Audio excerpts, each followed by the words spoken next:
back to the Road to WrestleMania series. This is episode number 5, and we are just 24 hours removed from the Elimination Chamber pay-per-view.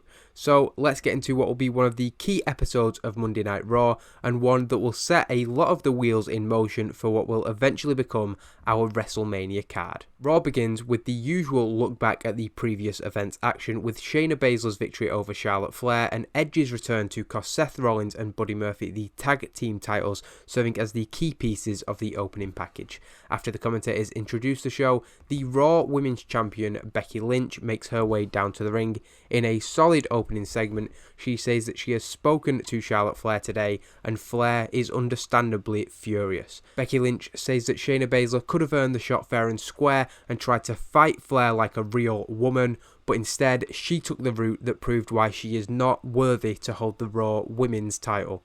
Shayna eventually came out and suggested that the WWE Universe are just as tired of Becky as they are of Charlotte. Becky laughing this off, saying that the reaction of the fans all around the world said otherwise. And she added that the WWE Universe wouldn't tire of seeing Becky and Charlotte beat the hell out of her two goons later tonight on Raw. With the main event set up, it was time for the first match of the night, a handicap match which saw Drew McIntyre beat both of the Singh brothers in 3 minutes and 7 seconds. Again, it's a better performance, a 73, I think he got a 76 at the pay-per-view, but both much better than his Super Showdown performance. Drew McIntyre picking up a squash victory over the Singh brothers. After the match, he took a microphone saying that he knew Brock was in the building and he couldn't wait to be face to face with the WWE Champion.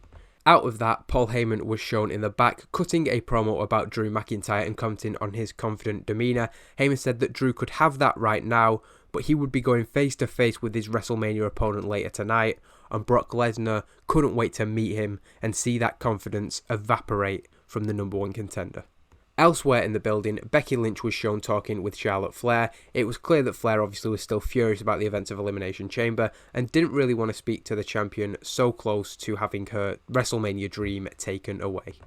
The second match of the night was cut short in just 4 minutes when Liv Morgan and Sarah Logan had their attention diverted by the music of the returning Ruby Riott. Riott came down to the ring and told the two women that they were the Riott Squad and they shouldn't be fighting each other. Returning from another break, the Riott Squad had left the ring and were shown in the back, Charlie Caruso asking them what had just happened, Ruby Riott and Sarah Logan celebrating the return of the Riott Squad, so happy to be back together. Having moved on and got her own spotlight since the group disbanded, Liv Morgan looked less than pleased to be back with the two and stormed out of the interview. Ending the first hour of the show, the final face-off between the AOP and Viking Raiders took place in a tables match. This was the fourth match that they'd had recently and it needed to be better. I thought putting it in a table match, giving them a bit of a longer contest and making it a wild brawl, so therefore an all-out match would improve it. But it's not good enough and it does only get a D+49. The fans understandably bored of seeing these two fight.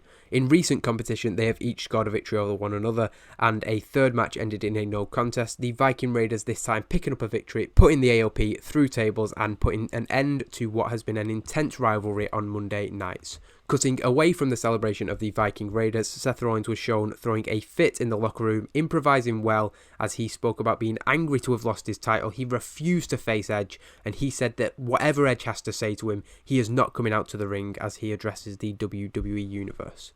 Returning to the second hour of the show, a recap package shows what happened last night between the two of them as we go into a promo from Edge, who speaks in very different tone and very different language to his first post-return interview. This time, he's not talking about being happy to be back, but instead about being hungry to compete. Edge said that the Royal Rumble had felt like closure to him, but the night after, when Seth Rollins' group attacked him, opened up a wound deep inside him.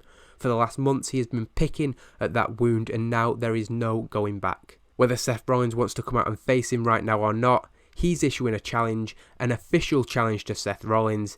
Edge versus Seth Rollins, WrestleMania. A good promo, gaining heat to the storyline. Edge v Seth Rollins scheduled to be one of our key marquee matches for WrestleMania, unsurprisingly. Returning from the break and a recap of Edge's promo, an interviewer is shown outside of the door of the Monday Night Messiah Seth Rollins. When the door opens, however, Buddy Murphy is the person who steps out and he tells the interviewer that Seth has nothing to say. Cutting a promo before their match with the tag team champions of Raw, the OC put over their vast experience of a team, which didn't serve them well in the match, as they were defeated in a good match with some very good performances from Samoa Joe and Kevin Owens there in 7 minutes and 4 seconds. Kevin Owens pinning Kyle Anderson with a pop-up powerbomb. After the match, the Viking Raiders come out, celebrating, applauding the victors of the match, both teams having picked up important victories tonight, but potentially the Viking Raiders do have their eyes set on the Raw tag team titles. Moving into another interview segment, this time with Charlotte Flair, she spoke about having no clear road to WrestleMania for the first time in many, many years. After a solemn Charlotte Flair left the interview area, Eric Young rushed in, grabbing the camera and sending a message to Eric Rowan right down the lens. EY reiterated that he had possession of Eric Rowan's secret cage, and that means that he controls Big Red. Back in the ring, the Kabuki Warriors had issued an open challenge for the women's tag team titles, having not defended them at Elimination Chamber, and they were answered by the returning Iconics. Billie Kay and Peyton Royce cut a promo on their way to the ring, but when it came to the match for the tag team titles, they were defeated in 7 minutes and 51, Asuka pinning Peyton Royce following a spin kick, Asuka head and shoulders with a good performance there. A decent match though, and the return of the Iconics perhaps underwhelming, them losing in their first match back, but with the plan that I had for the women's tag team titles at WrestleMania, the Iconics didn't really play into it, and since this isn't a long-term save, I'm not too worried about that. Closing out the second hour of Raw, Paul Heyman entered the ring with Brock Lesnar, him putting over how much he sees in the number one contender Drew McIntyre. Heyman says that he's usually on the same wavelength as Brock Lesnar, but this time Brock doesn't see it.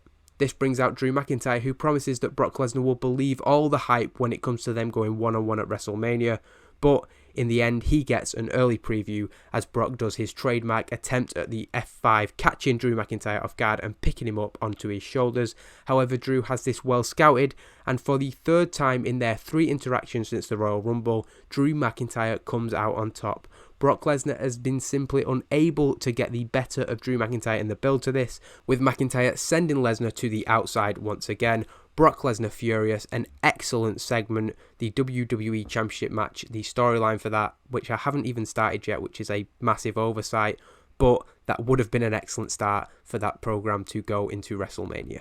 We then get a backstage segment to open the third hour, a chaotic scene as we see Heath Slater found out cold in the back. Eric Rowan is stood over him and pins him to win the 24/7 championship from Heath Slater, a very short match of course.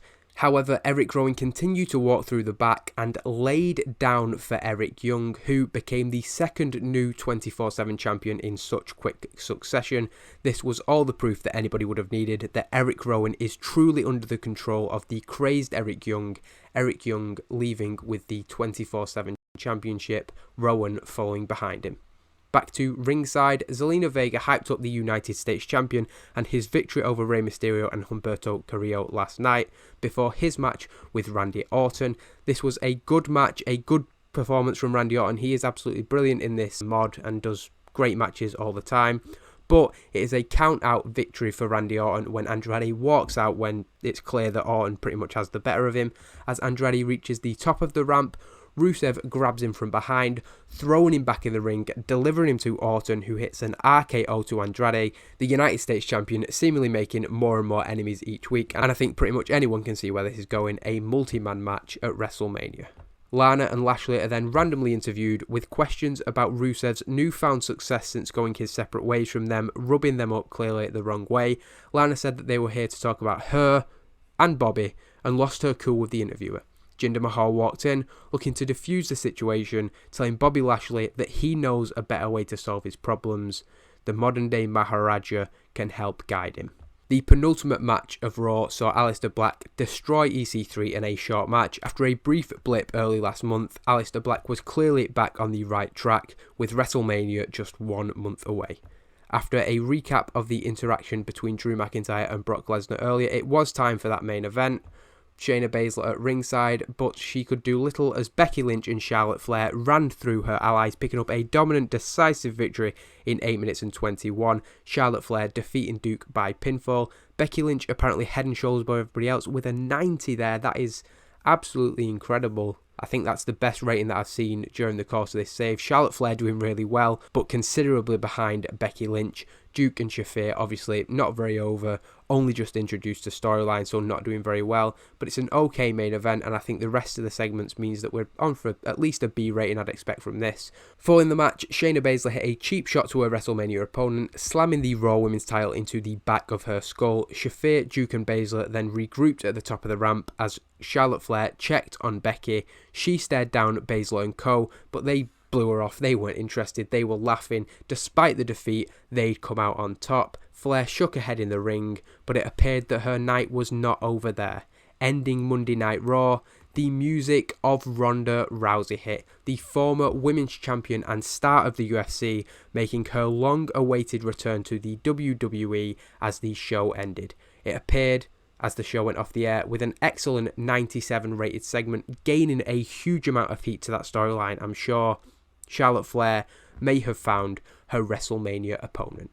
So it's an 84B+, massively helped of course by those two 97 rated segments between Brock and Drew and Charlotte, Rousey and Becky. It's a good show overall. I'm happy with where it takes us on the road to WrestleMania. The one contentious thing I suppose is Ronda Rousey's return. It seems in real life that she isn't going to return to the WWE for this year's WrestleMania, but in planning this save I did have Charlotte Flair and Ronda Rousey penciled in, and I didn't want real life events to affect that too much. Charlotte of course seemingly facing Rhea Ripley at WrestleMania in real life. But we've got some huge matches set, certainly for the Raw side of the roster, and SmackDown's post-Elimination Chamber episode is coming shortly, with equally huge surprises on that show.